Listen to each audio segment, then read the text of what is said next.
और चलिए खबरों की शुरुआत करते हैं। विपक्षी नेताओं ने पीएम मोदी को चिट्ठी लिखी है। विपक्ष के 9 नेताओं ने पीएम मोदी को चिट्ठी लिखी। शरद पवार, उद्धव ठाकरे और अखिलेश ने चिट्ठी लिखी है। सीएम मान, तेजस्वी यादव, फारूक अब्दुल्ला ने चिट्ठी लिखी। ममता बनर्जी, केजरीवाल, सीएम केसीआर ने चिट्ठी लिखी है। तो केंद्र सरकार पर जांच एजेंसियों के दुरुपयोग की बात कही है। चिट्ठी में ईडी और सीबीआई के दुरुपयोग की निंदा की गई है। तो आपको बता दें, 9 नेताओं ने विपक्ष की तरफ से पीएम मोदी को चिट्ठी लिखी है और ये चिट्ठी जिसमें ये कहा गया है कि जो केंद्रीय एजेंसियां हैं उनका दुरुपयोग किया जा रहा है। ईडी और सीबीआई के दुरुपयोग की निंदा भी की गई है। उन्होंने कहा है राज्यपाल कार्यालय पर भी आरोप लगाया है। इस चिट्ठी में चुनी हुई लोकतांत्रिक सरकारों के काम में दखल देने का आरोप लगाया। तो राज्यपाल केंद्र और राज्यों के बीच बढ़ती दरार का कारण है, ये भी बताया। तो सीबीआई और ईडी जैसी एजेंसियों के दुरुपयोग की बात भी कही है।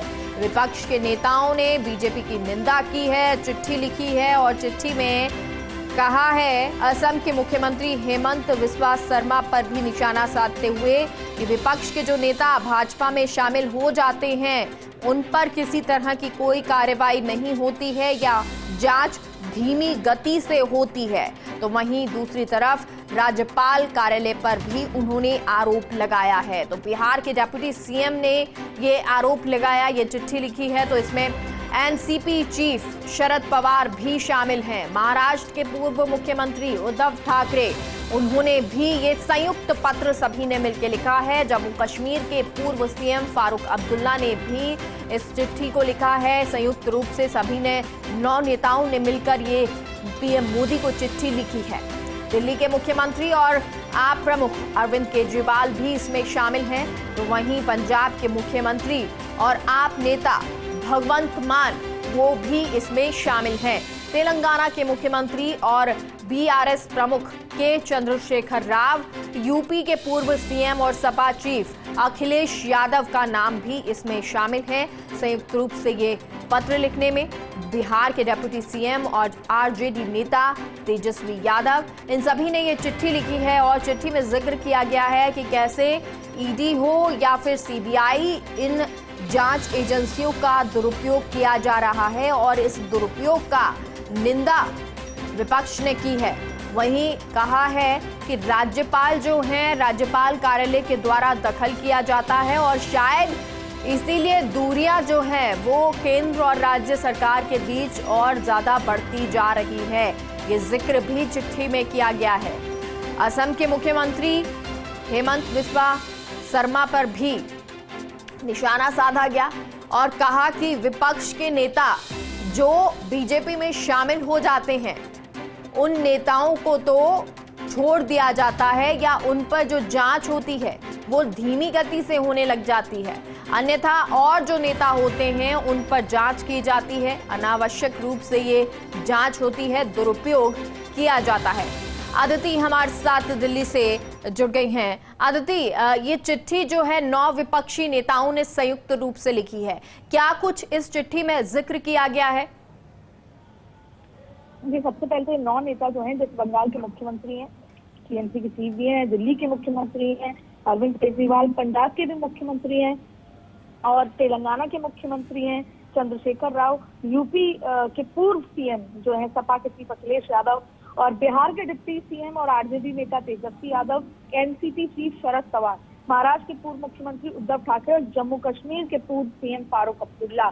यानी लगभग काफी ज्यादा बड़ा तबका। और आप देखिए अलग अलग डायरेक्शन, अलग अलग ज्योग्राफी के हिसाब से ये तमाम लोग हैं जो प्रधानमंत्री को अब ये चिट्ठी लिख रहे हैं कि जो ईडी का दुरुपयोग, देखिए पिछले लंबे समय से ईडी के दुरुपयोग को लेकर कांग्रेस भी आवाज तब से उठा रही है जब से राहुल गांधी को ईडी के लिए ईडी का नोटिस आया था, उनका जो हेराल्ड केस मामला है। उसके अलावा भी चाहे फिर महाराष्ट्र की राजनीति की बात करें तो महाराष्ट्र की राजनीति में हो, तमाम ऐसी चीजों में, और कई बार ये बातें निकल कर आई हैं कि भाई ईडी के चलते, जैसे अगर उत्तर प्रदेश की राजनीति में बात करें तो बसपा ने जिस तरीके से पूरा वोट बैंक बीजेपी को शिफ्ट करा, तो यही आरोप लगे कि जो बसपा ने ईडी के डर से पूरा वोट बैंक शिफ्ट किया, तमाम तरीके की बातें निकल कर आई और पूरा विपक्ष साझा तरीके से भी चिट्ठी लिखकर ही कहना चाहता है कि ईडी का दुरुपयोग किया जा रहा है, उसे रोका जाना चाहिए। हाल ही का एग्जाम्पल, कल राउज एवेन्यू कोर्ट में एक शिकायत दर्ज की गई मानहानि को लेकर, उसके बाद भी ये स्वर में आवाज आई कि ईडी को लेकर जो है डराया जा रहा है। वहीं तो जब अधिवेशन था छत्तीसगढ़ में कांग्रेस का, उससे पहले ईडी के छापे पड़े, तब भी आवाज आई थी कि जब जब कुछ होता है उससे पहले छापे पड़ने लग जाते हैं। तो ऐसे में दुरुपयोग की बात अब साझा तरीके से एक साथ सुर ले रही है, जिसमें 9 देश के जो 9 बड़े नेता हैं उन्होंने चिट्ठी लिखकर ये कहा है कि जिस तरीके संयुक्त पत्र है, ये चिट्ठी लिख के ईडी के दुरुपयोग की बात करी है और लोकतंत्र को बचाने की बात भी करी है। तो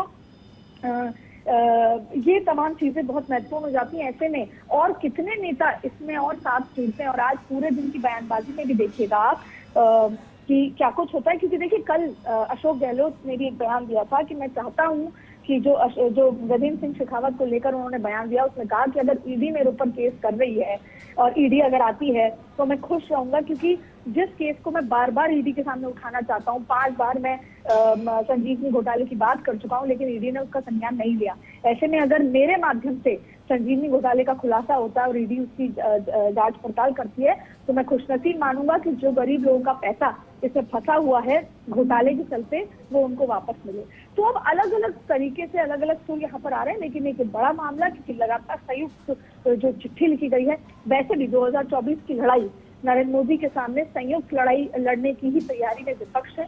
हालांकि बात अलग है कि कांग्रेस के साथ मिलकर या कांग्रेस के अलावा, क्योंकि एक तरफ तेलंगाना के मुख्यमंत्री हैं, वो अपने तरीके से चुनाव में उतरना चाहते हैं, कांग्रेस अपने तरीके से उतरना चाहता है, अरविंद केजरीवाल, ममता बनर्जी अपने हिसाब से।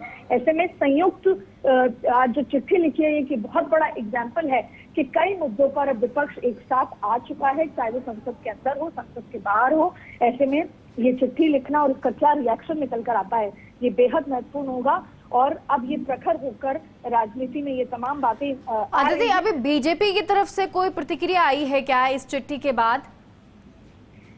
देखिए, दरअसल बीजेपी से अभी तक कोई प्रतिक्रिया नहीं आई, लेकिन कई बार ये बात उठ चुकी है कि ईडी का दुरुपयोग, सीबीआई का दुरुपयोग, यहाँ तक कि जब अभी इंग्लैंड के दौरे पर थे राहुल गांधी, तो उन्होंने कैम्ब्रिज यूनिवर्सिटी में भी एक ये मामला इसको लेकर उठाया था कि मेरे ऊपर क्रिमिनल केस लगाए गए, जबकि क्रिमिनल केस नहीं बनता।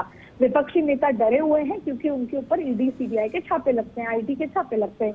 लेकिन अब बीजेपी संभवतः प्रेस कॉन्फ्रेंस इस पे कर सकती है कि विपक्ष के पास कोई चारा नहीं है, विपक्ष केवल आरोप लगाता है। ईडी सीबीआई अगर अपना काम कर रही है, वो इंडिपेंडेंट बॉडी है, अगर वो अपना काम कर रहे हैं, तो ऐसे में विपक्ष जो है डरा हुआ है, क्योंकि विपक्ष का जो बैकग्राउंड है वो गलत है, और अगर उनके ऊपर कोई कार्रवाई होती है तो विपक्ष डर गया है। तो जाहिर तौर पे अब ये राजनीति इस पे शुरू होने वाली है, एक दूसरे पर पलटवार की, और ये भी संभव है कि इस पे कोई रिएक्शन ना आए और इस मामले को तूल ना दिया जाए। संभवतः आज ये कई बार ये सवाल पूछे जाएंगे, अशोक गहलोत भी आज दिल्ली दौरे पर है, वो जब आएंगे तो भी उनसे ये पूछा जाएगा, इस पत्र को लेकर भी, या कल उनके ऊपर जो केस हुआ है उसको लेकर भी पूछा जाएगा। तो क्या कुछ निकल कर आता है, या और कितने नेता जो हैं जी विपक्ष के इस चिट्ठी के साथ जुड़ते हैं और समर्थन देते हैं, ये देखने वाली बात होगी। और जब संख्या बढ़ेगी तो बीजेपी कहीं न कहीं तरीके से बीजेपी को रिएक्शन देना पड़ेगा। लेकिन बीजेपी पहले भी रिएक्ट कर चुका है ये बोलकर कि विपक्ष डर गया है, नेता डर गए हैं और अपने पुराने इतिहास को छुपाने की कोशिश कर रहे हैं, और ये बताते हैं, और ईडी से डर ये साफ जाहिर उनका करता है। ईडी अपना इंडिपेंडेंट बॉडी और अपना काम करता है। आदित्य, बिल्कुल, देखिए, क्योंकि ये तो खैर चिट्ठी है, लेकिन इसके इतर क्योंकि अब बात करें, लोकसभा चुनाव आ रहे हैं, जिस तरह से विपक्ष के नेता इकट्ठा होना शुरू हो गए हैं, तो क्या ये माने कि विपक्ष जो है वो एक साथ आएगा, और क्या इसका फायदा होगा? क्योंकि जब इससे पहले के चुनाव लोकसभा हुए थे, उस समय भी इसी तरह की स्थिति बनी थी, लेकिन फायदा नहीं हुआ था, बीजेपी ज्यादा और वोटों से जीती थी। देखिए, 2019 में भी पेगासस को लेकर मामला शुरू हुआ था, लेकिन उसका कोई इम्पैक्ट आया नहीं था। ठीक उसी तरह अब 2019 तक विपक्ष मेंटली इतना तैयार नहीं था एक दूसरे के साथ, लेकिन अब विपक्ष अंदर खाने की बात करने लगा है कि नरेंद्र मोदी को रोकना किसी अकेले की बस की बात नहीं है। ऐसे में जब तक पूरा का पूरा विपक्ष एक साथ नहीं आएगा, मल्लिकार्जुन खड़गे भी अधिवेशन के बाद से यही तैयारी कर रहे हैं कि एक साथ सारा विपक्ष एकजुट हो, लेकिन विचारों की लड़ाई जरूर है। ममता बनर्जी खुद की अध्यक्षता में पूरे विपक्ष को लेना चाहती है, तो अरविंद केजरीवाल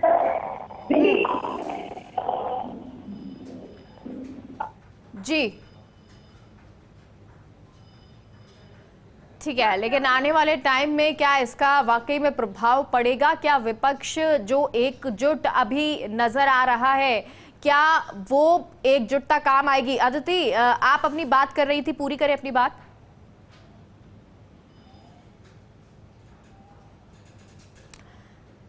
तो विपक्ष के 9 नेताओं ने पीएम मोदी को चिट्ठी लिखी है और ये नेता जिन्होंने जिक्र किया है कि कैसे अलोकतांत्रिक स्थिति बन रही है, जहां एक तरफ राहुल गांधी लंदन जाते हैं और वहां पर जिक्र करते हैं बीजेपी का कि बीजेपी जो लोग उनके खिलाफ होते हैं या आवाज सरकार के खिलाफ उठाते हैं उन पर कार्रवाई की जाती है।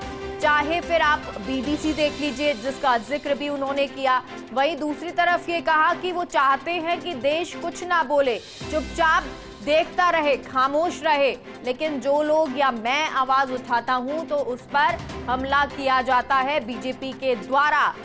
राहुल गांधी जहां लंदन में अपने इंटरव्यू में ये बात कहते हैं, तो वहीं दूसरी तरफ आज विपक्ष की तरफ से ये चिट्ठी सामने आई है। विपक्ष के 9 नेताओं ने पीएम मोदी को चिट्ठी लिखी है और इस चिट्ठी में अलोकतांत्रिक स्थितियां जो बन रही हैं उनका जिक्र किया है, नाराजगी जाहिर की है। साथ ही साथ राज्यपाल का भी जिक्र किया है कि राज्यपाल कार्यालय का दखल बहुत ज्यादा होता है और इस वजह से राज्य और केंद्र में दूरियां और ज्यादा बढ़ती जा रही हैं।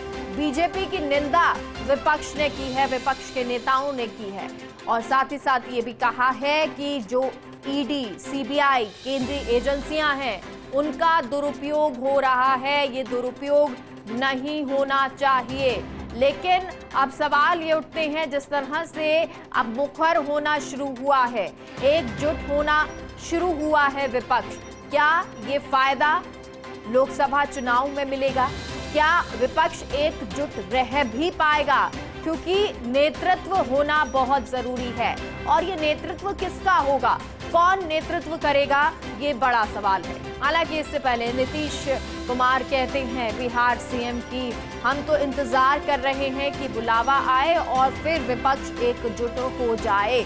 लेकिन क्या राहुल गांधी के नेतृत्व में ये बात बनेगी? क्योंकि ममता बनर्जी भी लगातार नेतृत्व की बात कहती रही। हालांकि इससे पहले 2019 में देखने को मिला कि जब बात विपक्ष की नहीं बनी, समन्वय नहीं हुआ, उसका खामियाजा ही विपक्ष को भुगतना पड़ा है, उसका फायदा विपक्ष को नहीं हुआ है।